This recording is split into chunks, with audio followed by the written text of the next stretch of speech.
Welcome to our program on Kardec Radio. Good evening, my friends. This is Angy Stewart from Mia Innerlight, and we are here live on Kardec Radio. Tonight is Thursday. It is 9:03 p.m. Eastern Time, and we are super excited to be here with you. As always, to everyone that knows us, this is a beautiful program where everything is in English. We have many different book studies, and this one that we participate is about this book. This is an old edition, it's an old book of mine, and is Heaven and Hell. This is one of the books of the Allan Kardec codification, and we study about Spiritism for about 45 minutes. And at this moment, we are almost finishing the book. Look where we are. Almost finishing the book. So we are in the second part. And tonight we are doing chapter 7. So chapter 7 is about the experience of the spirits. So Kardec made this collection of many spirits who came to the mediumistic meetings, and they talked about how they woke up in the other side. So we have been going through many different chapters. We went from the super happy spirits, the enlightened spirits, and now we are in the hardened spirits. So they are a little bit more difficult. They are hard-headed. I'm hard-headed, but they are much more than me. Then the last 10 minutes, we talk about this book, What is Spiritism? It's a very small book, also written by Kardec. And this is more like a compile. It's like a summary of all the different aspects of Spiritism. And we are talking about mediumship. Anyway, very interesting, lots of cool stuff. And I would like to welcome all of you to ask questions, make comments, and it will be awesome. And to all of you that will be listening to the recording episode, I hope you can join us next month on the first Thursday of the month live. And then you can also ask questions and make comments. So now, before we start, I just would like you to put your bottle of water there, relax for brief seconds, and let's do a prayer together. Okay, so close your eyes. You're in front of a computer, a lot of light. Close your eyes. Inhale. Exhale. And let's pray. God, our Mother and Father, at this moment, we would like to ask the higher spirituality to come close to all of us, the ones here, myself, and my two friends that will be reading and talking, as well all of you that will be participating, so you can be well inspired to better understand and also to make comments that will inspire and guide all of us. Please stay with us, and so be it. Very good. So let's start. Hello, Juan. Nice to see you here. Let's bring my first guest of tonight. Hello, Teresa. How are you? I am well, Angie. Thank you so much for inviting me back. So happy to be here and looking forward to talking about hardened spirits. Thank you, Teresa. By the way, to the ones that don't know Teresa, Teresa is always here. So I'm sure people already know you. But Teresa, where are you talking from? Where are you located now? I am in Vermont, where it is about 14 degrees this evening. Lots of snow. We got about a foot of snow out there. Hello, everybody. Ooh. Wow, look at that. Well, that's tough. That's tough, Teresa. But Vermont is beautiful, and who knows? I can visit you this year. Let's see. So let's see my next guest. My next guest is Carla. Hello, Carla. Hello. Oh, very, very nice to have you here. Carla, to the ones that don't know you, talk a little bit about you. How you end up, how you join Spiritism, and how you end up in Mia Innerlight. Okay, so this is my first time coming to this. So I am from Brazil. I learned spiritism in Brazil. I didn't go deep, but it helped me through my transition to the US. So when I came to the West, there was no spiritist center here, at least in Indianapolis, where I live. And I brought books, so I was reading. I studied by myself for a few years, and then I moved to Miami when I was able to join the study groups here, and I have been dedicating to read and learning. Very good. Yes, we are always learning, especially in Spiritism. There is always so much to read. Thank you so much for being here. I'm super excited to have you with us. So, all of you that are connected, just remember that I cannot see your names. I'm not directly on YouTube, but if you would like to mention anything, to make a comment, or to ask a question, please feel free to write, and I will be reading the comments as we go along, okay? So, again, tonight we are going to be talking about the book Heaven and Hell. We are on chapter 7, or the second part. And I will read a tiny little bit of this first spirit. There are many spirits here, and we will talk a little bit about some of them. So I will read just the first paragraph, and then we will all be commenting about them. So the first spirit is called La Pommerie. It's French, okay? The chastisement of light. At seance of parish society, after a discussion on the confusion that generally follows death, a spirit to whom no illusion had been made and whom no one had the thought evoking manifested himself spontaneously by the following communication. Though the letter was not signed, it was easily recognized as being made by a great criminal who had just been executed. So this is how Kardec starts. It's almost like a romance that we read and we get all excited and we want to know more about it. So that's how it starts. So to go ahead with this, I would like to invite Teresa. And then later on, Carla can also add whatever you want. And to all of you that are new to our program here in Kardec Radio, my name is Angy Stewart. I am the president of the center called Mia Innerlight here in Miami. If you are in Miami, please come to the center and come to visit us. We talk about Spiritism and we are studying this book. So even if you are not new, you are brand new to Spiritism, put your questions, your comments, and we can help you to understand a little bit. Very good. So let's go. Teresa, what can we really start talking about this spirit?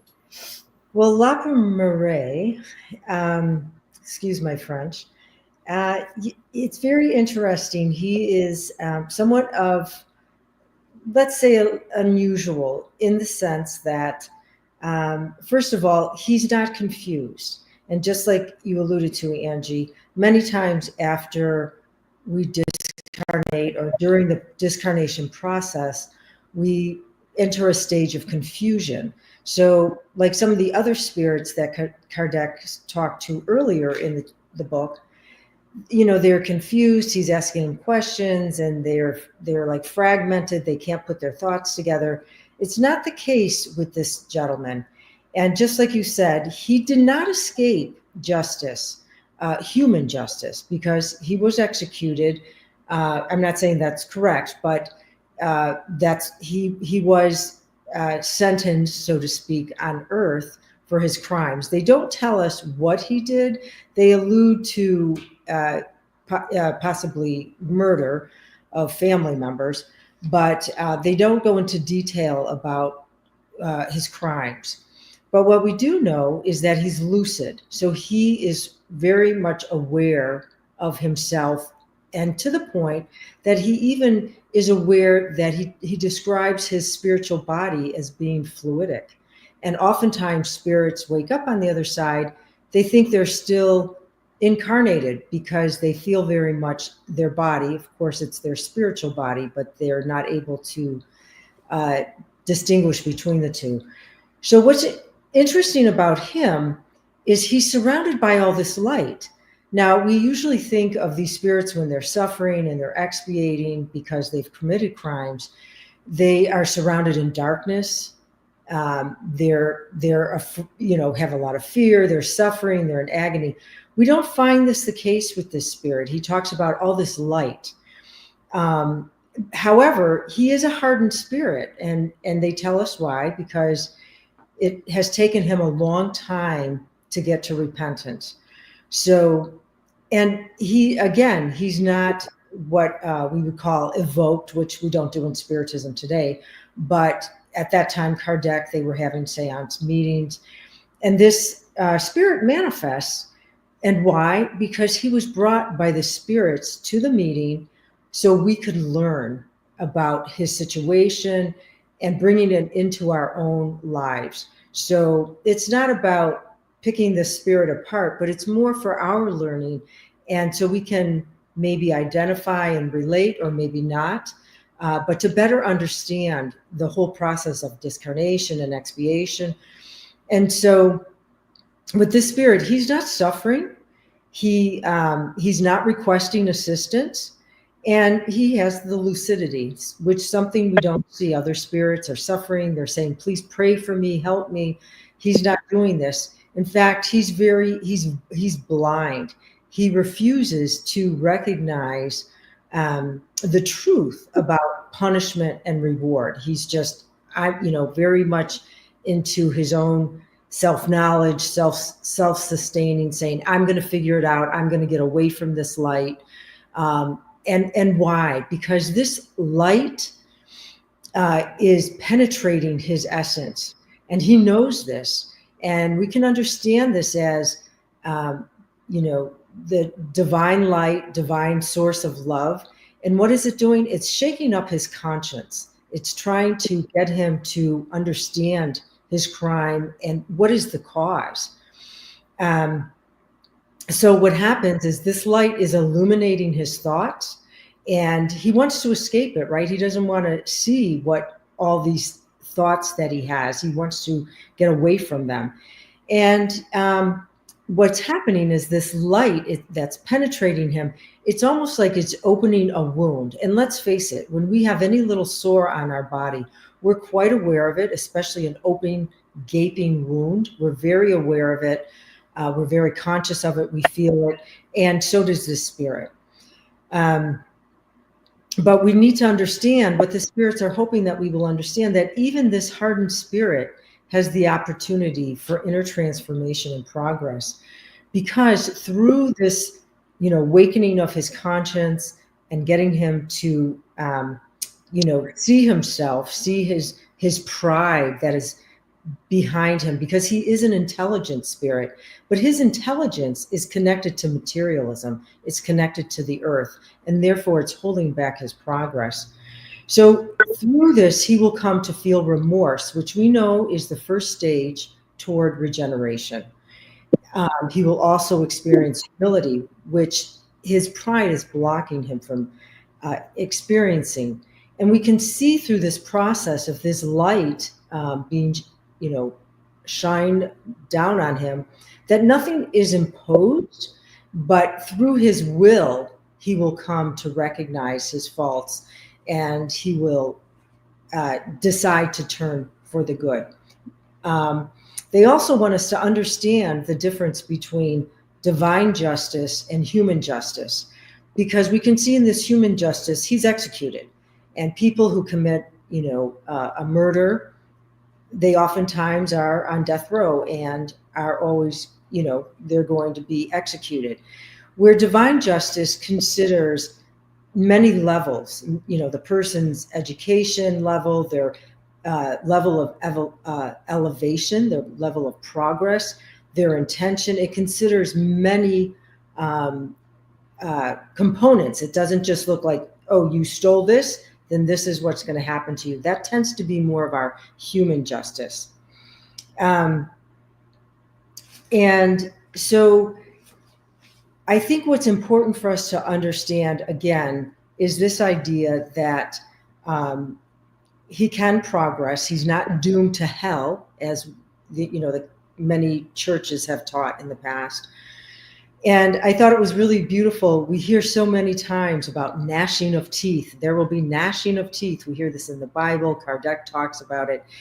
And what the spirits, because the spirits comments, so the medium, who's in the meeting, their mentors will come through and make comments and help the people at the gathering to better understand the process and better understand the spirit. And what they tell us is that this suffering that they experience, this rebelliousness, this, resistance, that they protest. They want to fight against it, right? Because he's self-sufficient, he's intelligent, he's going to figure it out. But what happens is it triggers their rebelliousness. And this results in the gnashing of teeth, like, and they become defiant and they're humiliated, but they're not humbled. And it's through this process that as they turn their will to recognize their wrongs, that they find more humility. And so I think the other thing for us to understand is that he's suffering, and we should question, like, well, wait a minute, he doesn't have a body. How is he suffering? But discarnated spirits, they feel this suffering through their senses. And how is this? They don't have a physical body, but their spiritual body, which we understand in Spiritism is our perispirit. So it still has some coarse material, not as coarse as the body, but yet not as etherealized as the spirit. So there is sensation that they feel. And without the body, they feel it even more so. So it's just like us. If we put a glove on and we try to, feel the texture of something, it's a little numb. And this is what the body does for us. So without the body, we become super aware, super feeling. And this is why they suffer, because they feel their feelings with great intensity. So it helps them to increase their awareness through the suffering. I think the take-home message here is that he can progress, and he will, and he does. And what we should also understand that through this idea that he is an intelligent spirit, it helps to elevate him somewhat so he can retain his lucidity.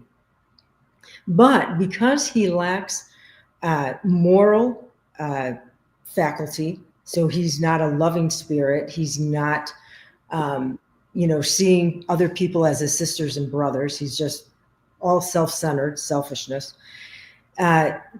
He's very still much attached to the material. And so what happens is that when he incarnates or during the transition, they very much can easily become stuck, and they kind of resort back, if we can say it that way, to this rebelliousness. And this is why they need to keep reincarnating and separating that intelligence from the material and gaining more spirituality. Because we know Emmanuel told us we fly by two wings, intelligence and charity. And when that intelligence is, too extreme and there's not a balance, we're not going to fly rightly. So in this process, he's being helped to kind of even out his wings, so to speak, by becoming more aware, seeing himself as a spirit, recognizing himself as a child of God, and also looking at his crimes, developing remorse, which can lead to repentance and then regeneration. So it's a very powerful learning tool for us. And we want to remember that in the Gospel according to Spiritism, in chapter 10, St. Louis comes and speaks to us, and he says, this whole thing about, we look at the speck in our brother's eye and not the plank in our own. And St. Louis tells us it is okay to look at the vices and the imperfections of others when we are looking to learn. So when we can apply it to our own life and how we can learn from it. And this is exactly what's going on in this meeting. It's not to, criticize these spirits or preach to them, but to better understand, and therefore for our own learning, our own education, and our own progress. So I hope that I've explained this hardened spirit who is... No, you went in deep details. Okay, too much, right? Too much information. But he has contempt for others, so he's going to learn, he's going to grow. So thank you, God. No, it was excellent. So I just want to say hi. Hello, Juan, Nachi, and Robert. How are you? And Robert even mentioned that it's always opportunity is always there. Yes, Robert, there is always an opportunity to improve. And we have always to learn how to use well our free will. So we have free will, and we are always learning how to improve from it. So, Carla, before I make my comments, do you have anything you would like to add in relation to this spirit? Teresa mentioned a few things that I had here noted to point out, but I just want to reinforce. I really like the image of the two wings, for you to fly as an angel and hit the highs. You have the image of the angel with two wings, and the two wings represent the moral progress and the intellectual progress. And the spirit here, he shows lucidity. He understands his dead. He's incarnated. He doesn't have his physical body, but he's an eternal spirit. He's immortal. And even though he's still fighting with the situation, so he doesn't want to acknowledge his wrongdoings. He doesn't want to fix it. He actually say, I am self-sufficient and I shall find out how to fight against this hateful light. And the light, like Teresa explained, is conscious. So that's why it's so painful, because we all know right and wrong. And when the light comes, he cannot run away from his conscience that he have been doing wrong and he's not being accountable for. So that's why his fight. He is his pride taking care of it, avoiding the responsibility and take the next step to grow. So I like the image of the two wings, and it's always a remind me that without charity, compassion, we go nowhere. So thanks, Teresa, for sharing all that. I think it was a perfect picture. Yes, no, definitely. And by the way, to the ones that are listening to us and you are not really well versed in Spiritism, when Teresa mentioned the two wings and she said Emmanuel said that. So if you don't know, Emmanuel is the spiritual guide of a Brazilian medium called Chico Xavier. So you can Google who Chico Xavier is, and Emmanuel was his spiritual guide. That's a more elevated spirit. And he's the one who mentioned that for us to continue evolving, we need to have both sides good, like morally elevated and intellectual elevated. So most of the spirits, they say the intellectuality elevates really quickly, but the morality is the one that we struggle.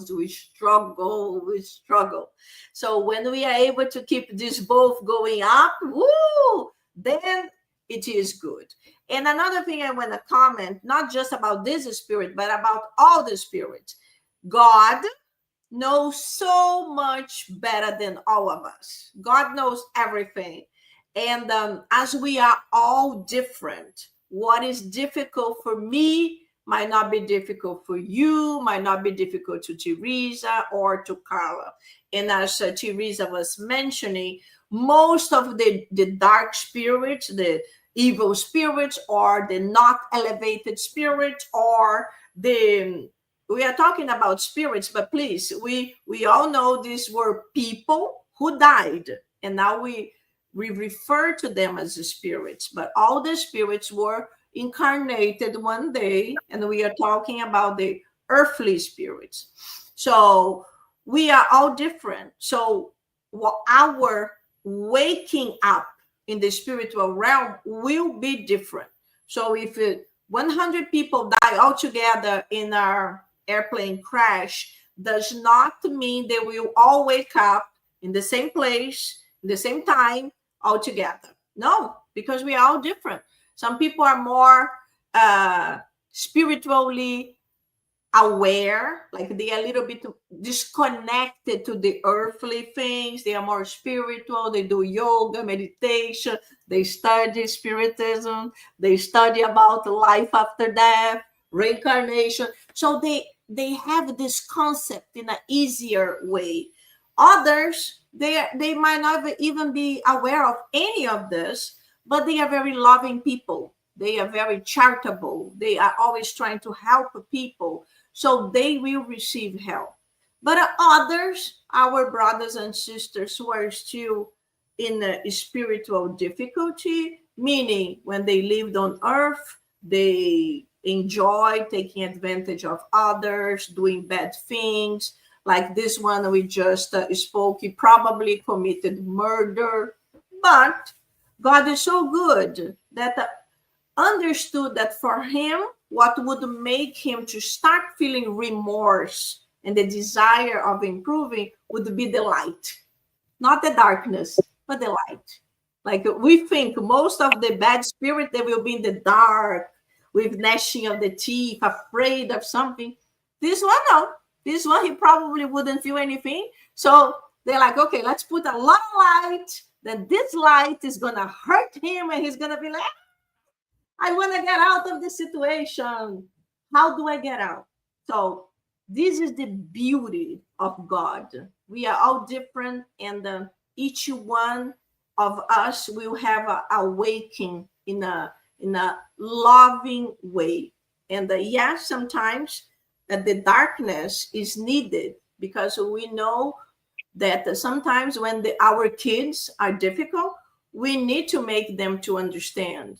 And many times making them to understand, for them it's painful. It's not that we are beating them up, but putting them on the wall and say you have to be there for 1 minute, that can be very painful for a 1-year-old, a 2-year-old. So this is how the spirits see us, like children, and each children needs something different to help them to evolve faster. Oh my goodness, I talk too much. Okay, let's go. Carla, which one would you like to talk? So let's I'm going to talk about Angel, and I may go to the third spirit. It has no name. It's a diaboard. But I think I can correlate them a little bit. So let me introduce Angel. She presents as a woman that was married, has kids, and she has no regrets. She says that she's not happy, but when you ask if she's suffering, she also says that she's not suffering. So it sounds a little bit a contradiction, right? And when he's asked, so what she lacks is peace. So that's a sign that she's suffering, but she's not really admitting the suffering. So as she is questioned, she describes she has many opportunities, to improve herself, to engage, but she just lacked interest on being a mother and being a wife, or doing anything good, or taking care of the house. She didn't assume any of the duties that her life gave or imposed her. But she also takes no responsibility for what she did. She really lacked any interest or what she was doing. And there's some kind of apathy, there's no interest to improve herself, but there's no also accountability. And one of the things is I learned is we're responsible for anything bad we do, but we are also accountable for anything, the lack of good we do. So when I started to read about the hardened spirits, I was expecting I'll be like the first one, criminals doing bad things, or you think about evil spirits, they persist in doing wrong things. But there are the spirits like Angel that they have opportunity to evolve. So they come to the life, they incarnate, they have all this beautiful opportunity to grow and to learn, and they waste it. They go through life like nothing has sense, like they're bored, they have no interest or anything.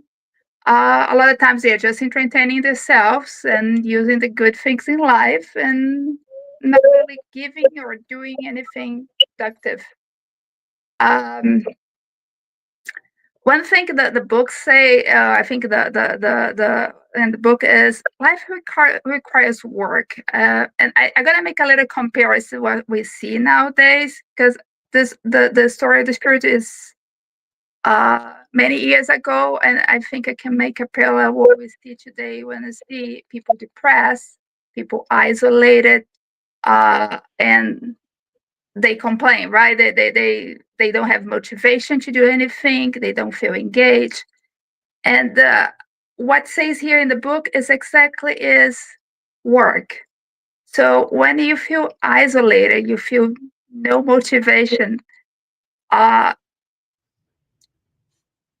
You were thinking just in yourself, right? You were isolated on yourself, and you were refusing to grow. When you look to the one next to you, they sometimes need more than you. You're gonna have opportunity to grow. So I used to say anybody who was depressed, like, be a volunteer, do something for somebody else, and you're gonna start to see the light on engaging and learning and see what other people are going through. So with Angel, she insists, in not engaging in anything, in distractions, and not learning, not moving forward. I think, like most spirits, they eventually you learn. I think we always have opportunity to grow. Sometimes they come in a good way, in an easy way, loving lessons. Comes with a family that loves you, with kids that love you, a husband that loves you, or family that supports you. But sometimes it's gonna be harder lessons. So it's better we learn with love than learning with pain. So eventually, Angeline, as amateurs, I think you learn. I can pause a little bit before I talk about the boring one. I don't know if Teresa and you're going to add anything. No, you're doing really good. Is there anything you would like to add, Teresa, to what Carla is saying?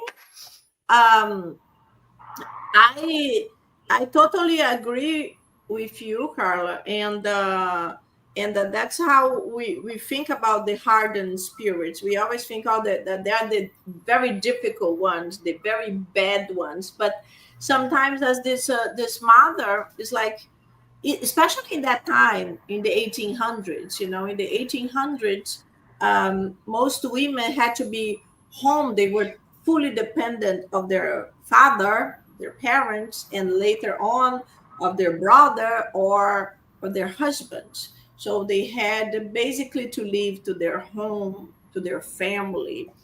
And then if you have to, that's what you have, so you have to dedicate yourself to that so you can improve, you can do better. You have to help your kids to improve. If you live in a home, you have to take care of your home to make it comfortable, not just for yourself but to everybody that lives there. So Emmanuel, the spiritual guide of Chico Xavier, the Brazilian medium I mentioned, he is the one who mentioned that we are always evolving, but there are the spirits that stay stationary. So we do not go backwards, we do not digress, but we can remain stationary. What is stationary? Is when we basically wasted our incarnation.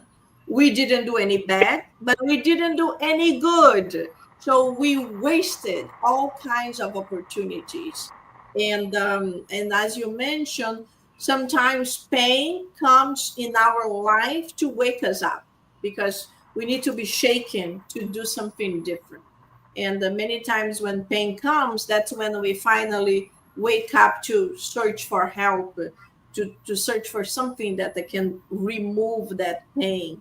And many times when people come to the center and they do fraternal counseling, many times we guide them. You should join us doing some kind of charitable activity, because then you go to feed the homeless.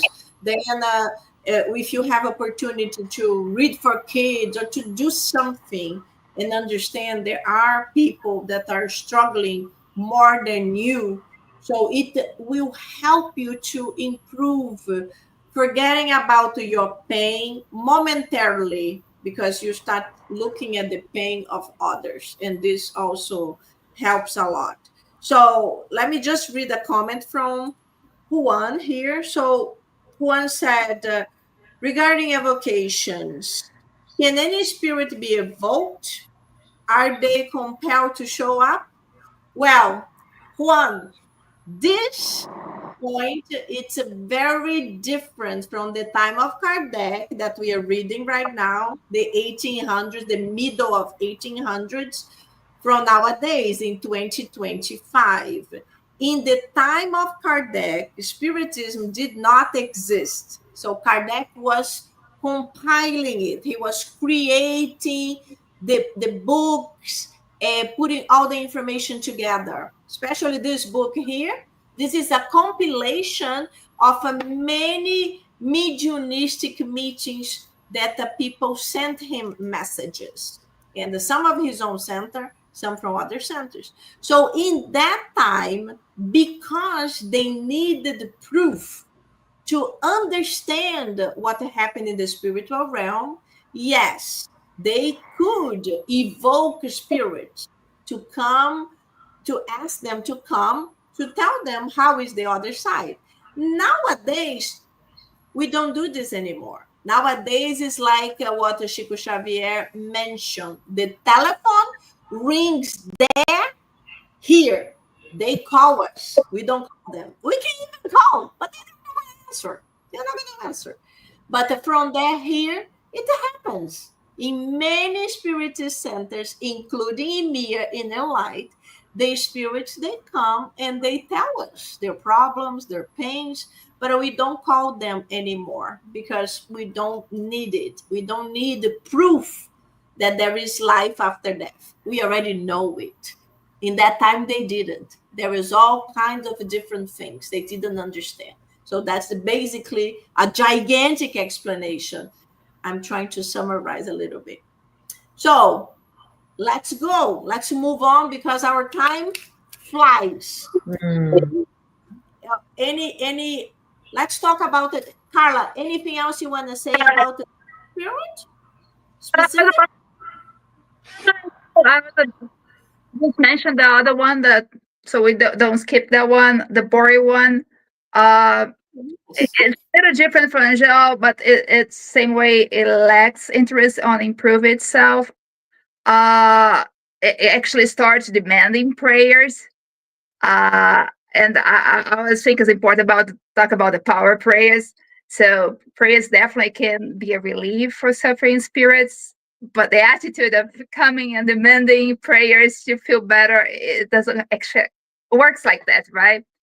So the spirit similar to Angel said that he had opportunity to improve, to do good, to do better, and chose to do nothing, really not engaging, not interested in improve itself. And I highlight here in the test testing, anything that's not joy is suffering. So it's all about entertaining yourself, kind of numb. The spirit knows that they need to improve the path of light of self-improvement.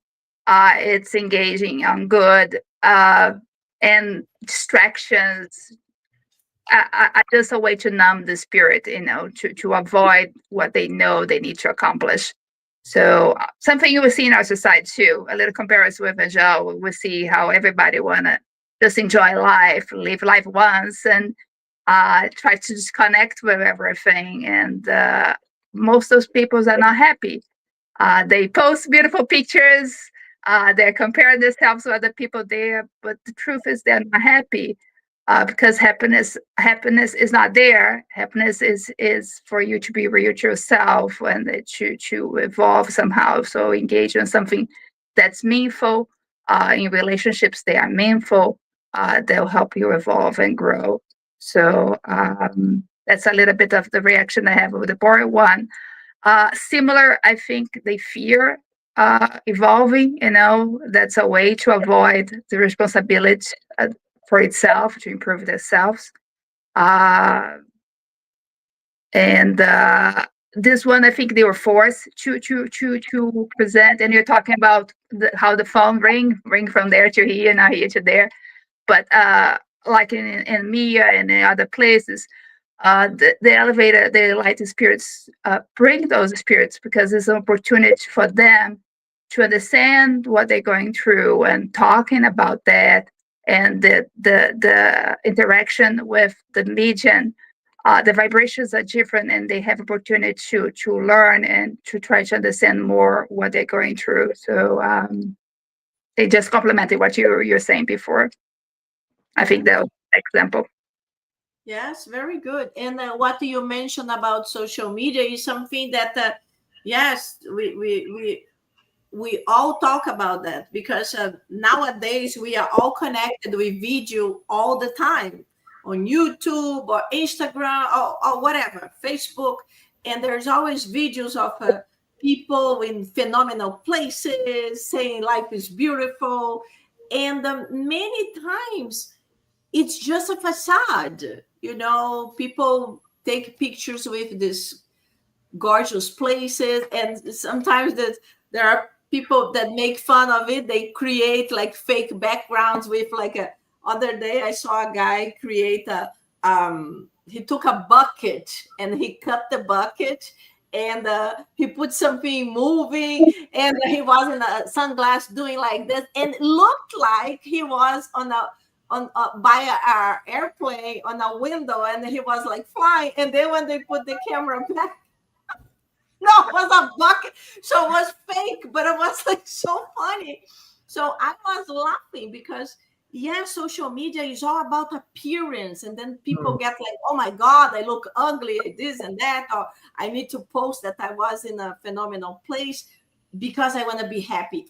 But happiness is within us. So I always tell everybody, if you are in a gorgeous place and you are unhappy, it's within you. You can be anywhere, but if you are happy, you will be happy in New York, in Vermont, in Miami. You'll be unhappy in Vermont, in New York, in Miami. So it is within us. So when we put our minds to do something that helps us, that helps others, we join people that we think alike, doing good. This boosts our energy. We get excited. We get like, we get happier. So this is something so nice. And internet, there are lots of cons, but there are lots of pros, like us right now. So I am in my house. We are all in our houses, and look at Teresa. She's in Vermont. We are here in Miami. And it's a blessing. We can be together talking about Spiritism. So this is awesome. And all of you that are listening to us, please write your comments, ask questions. We will love to talk about.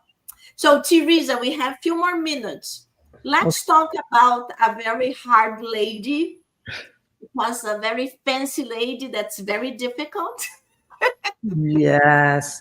The queen, I don't know how to say it but she is not French. She is Eastern Indian, I believe. So it looks like Queen of Odi. Yes, I believe so. Okay, so she discarnated in 1858, and she is brought to the meeting as well. And again, for our learning. And this queen is very egotistical. She's very prideful, and she's selfish. And the spirits tell us in the spirits book, the greatest obstacles to our moral progress is pride and selfishness. And she is a classical example. She sees herself above others because she at one time in her incarnation, and she was a queen. And so she's holding on to this title. And we know today these kind of things, you know, beauty, health, money, power, these, you know, even youth, they're all passing. But she is holding on. She is very attached to this title, to this material title, to her physicality as a queen. And St. Louis tells us that she's brought to the group as an example. So again, it's not to criticize and rip her apart, but more for us to learn and how we're, you know, to take that pause and how am I so prideful? How am I so egotistical? How am I so selfish? You know, because when they start asking her questions and interviewing her, you know, they ask her about other women and she's like, I don't care, you know, women rule, but she's talking about herself. And we know this is not true, that gender does not, as a spirit, predict that we're better than the other. Also, she doesn't, you know, care about the commoners. She uses those words because they don't have her blood. So here she's still holding on to her physicality and doesn't see herself as a spirit. And she's stuck. She is stuck because of why? Her pride and her selfishness and she doesn't care. She has this apathy. She does not care. Her unhappiness is really due to her selfishness. And she suffers as a result of it, but she's hardened and not willing to self-examine. And we're told, you know, in the Gospel, St. Augustine talks a lot about that self-review, nightly review, that we can better explore who we are, because we're also told the best way to our progress is to know thyself. And if we don't look at ourselves honestly and ask our own questions and listen to our own conscience, then we can live in an illusion. You know, I'm a queen, I'm still a queen. She doesn't see anybody around, you know, honoring or praising her, but she's insistent that she's a queen. And so she suffers. And again, she will have an opportunity to reincarnate and have another opportunity to let go of some of this physicality, these titles, and she too will progress. I think she's a good story because she's so adamant that she's a queen. Every question they ask her, I don't care, I'm a queen. You know, I don't care about the commoners, I'm a queen. And she just repeats, I'm a queen. So as if this is going to get her into heaven just because she has the title on earth as a queen. Yes, and as we know, every reincarnation is different. So she was a queen once. It doesn't mean it will repeat. And as the Spirit said, many times we having very different rules because we didn't learn in that position we were. So there is another queen in the Gospel according to Spiritism that she also mentions that she was a queen and now she's nobody. So she already understood the title didn't help her. And now she had so much to learn.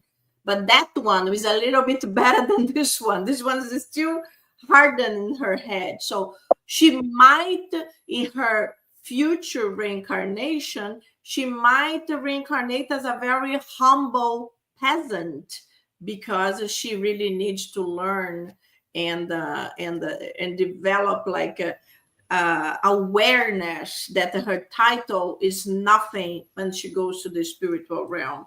But as you can see, she's still in the same physicality, thinking that she's still a queen and not understanding why people are not kneeling down to serve her. So, but everything comes with time. And as we say, many times we only learn when there is pain involved. That's the Spirit's always saying that it would be so much nicer if we could learn with happiness, taking action towards the goodness, but sometimes even ourselves, not in relation to this point, but maybe in relation to something else, we are still hard-headed in that point, and then we will have to have another opportunity to learn with that. So we never know. So I'm just put a comment here. So we said we have I'm not sure how to pronounce your name. I believe it's Ruben. So, Ruben, you're watching from the Philippines. This is super cool. Let us know what time is in the Philippines right now. I'm in Miami, Florida. So I'm curious to know what's your time. I'm happy that you are following Spiritism there. I know there are many Spiritist centers in the Philippines. So super happy to have you with us. So, as everything good is quickly, time flies, and we actually have only 6 minutes. So we have to move on from heaven and hell, and we are going to go to what is spiritism. So there are a few other spirits, I think one or two in the book that we just read in chapter 7. So if you want, please go to the book, download the PDF, and you can understand a little bit more details of I believe it's one missing spirit, and you can learn. But now this book, What is Spiritism, is like a summary of many different aspects of Spiritism. So we have a very short time. I'm going to be sharing with you a text.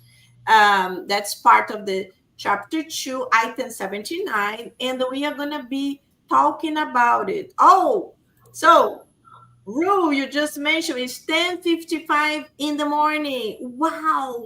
Wow, super cool. That's really different. I'm super happy that you're with us. You have to join us every month and bring your friends from the Philippines so we can all learn together. Very good. So let's move on. So this is the book, What is Spiritism?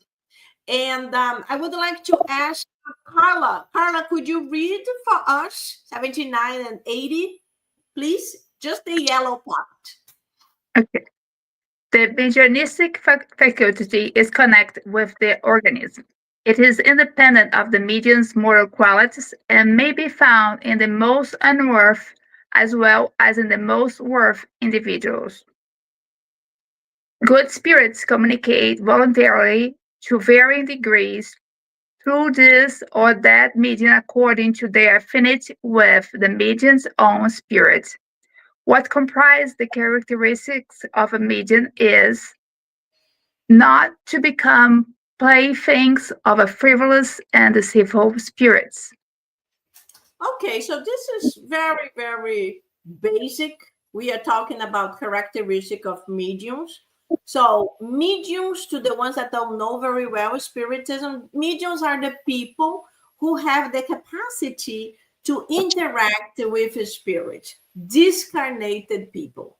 So mediums, they can see or they can hear or they can have sensations that are a little bit stronger. As Kardec says, we are all mediums in a certain degree. But when we talk about ostensive mediums, are these people that have this characteristic stronger, so they can actually connect with them. So what, Teresa, what can you say a few words about the 79 or the 80? Well, I think that this idea about the moral qualities and the idea that we want to have the affinity with the good spirits. Otherwise, we open ourselves to lower vibrations, lower intentions. And just like it alludes to here, we can become involved with frivolous or deceitful spirits. So for our own protection, we want to elevate ourselves, do our own inner transformation so that we're a better instrument for the good spirits to work with. Because after all, we should consider why we want to practice mediumship, that it's to help others. It's not to, be able to say, oh, I can predict the future, or I want to see if I can talk to spirits, or that it's a very serious interaction. Yes. No, very good. Yes, exactly. Exactly. This book is really good. It's like a summary, but it's so, so, so interesting. So, Teresa, can you read a little bit of 81, please? Sure. Mediums who leave much to be desired from the moral point of view sometimes receive very good communications, which can only have come from good spirits. God, whose goodness is infinite, cannot refuse assistance to those who have the most need of it. The virtuous missionary who teaches good morals to criminals is acting in the same way as good spirits do with imperfect mediums. When good spirits withdraw, low order ones, unconcerned about moral qualities, then have an open playing field. The result is that morally imperfect mediums who do not mend their ways sooner or later become prey to evil spirits, who quite often lead them to their ruin and great misfortune. Very good. Carla, what can we talk about this item? So I think I said mediumship, it's everywhere. Everybody has some level of mediumship. The difference is for those sensitive mediums who has this faculty. And so, like I said, the mediums can be anywhere. We see a lot of people evoking spirits or working with spirituality. I think one of the difference when you're in a spiritist center, and I think recommendations that we do is to educate yourself. So if you're a medium and you have this faculty, it's very important to educate, to study. And the reason is for you to not be an object of different spirits. So if you don't educate yourself and know how to work your faculty, and understand that you need to educate yourself and keep your vibrations in a certain level to be able to connect to good spirits and not be a victim of other spirits, it's a difference. So I really recommend whoever feel has this faculty, or anyone, to study, invite to study and educate themselves. Yes, no, that's very, very good. And in Spiritism is the opposite of science. So science, the opposite attract each other. In Spiritism, the equal attract each other. So the good people attract the good spirits. The not very good people attract not very good people, spirits. So we want to educate ourselves so we can improve ourselves and we can understand how to attract the good spirits that will be willing to help us to do good. So, Carla, let's read the last one for tonight, number 82. Even the most serving mediums are not exempt from manifestation of deceitful spirits. First, because none are sufficiently perfect. Second, in order to exercise their judgment, so as not to accept anything blindly without having tested it first. Very good. Teresa, what can we talk about this item? Oh, you're on mute. So sorry, just to take out the background noise. So it's teaching us the process of learning. Number one, that we can kind of get a sense of our affinity by what types of spirits we're attracting. But then also number two, that idea that we can be tested, and it's enable us to learn, so we can better distinguish and discern between spirits. And so we should not, get down on ourselves and think, oh, it was these evil spirits are coming to me.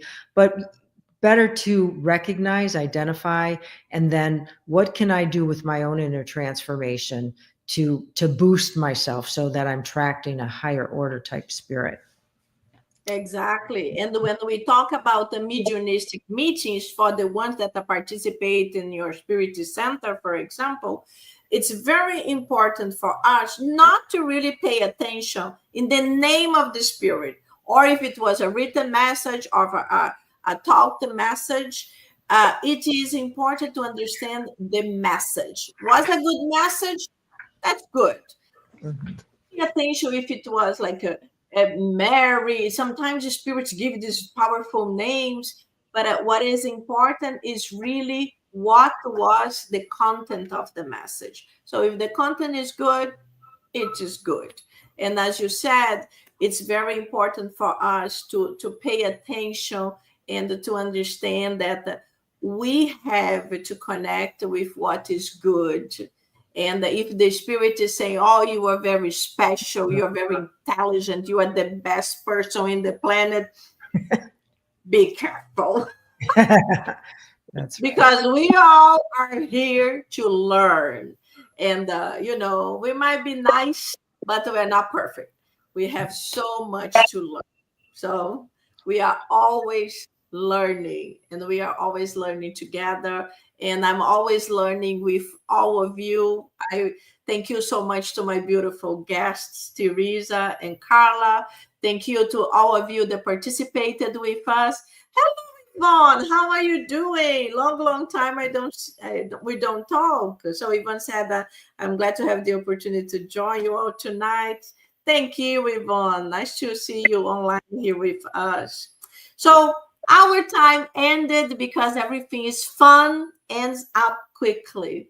So I would like to ask you, Teresa, to do our final prayer, please. Sure, I'm happy to do that.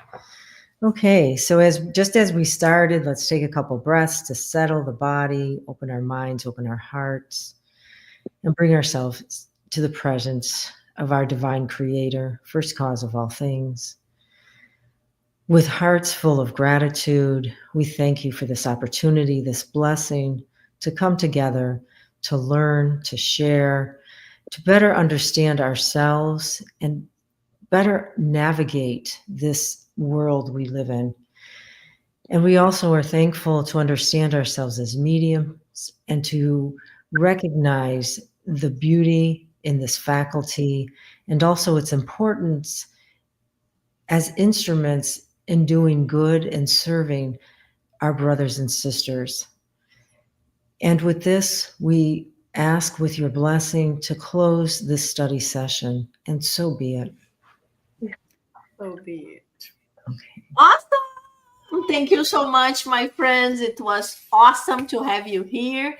And all of you that are still with us, please visit our website, our Instagram, Facebook, Mia Innerlight. And if you are in Miami, come to join us on the Tuesdays at 7 p.m. And we are on Coral Way. Thank you, everybody. Mwah! Have a blessed night. Thank you. Thank you. Awesome. See you.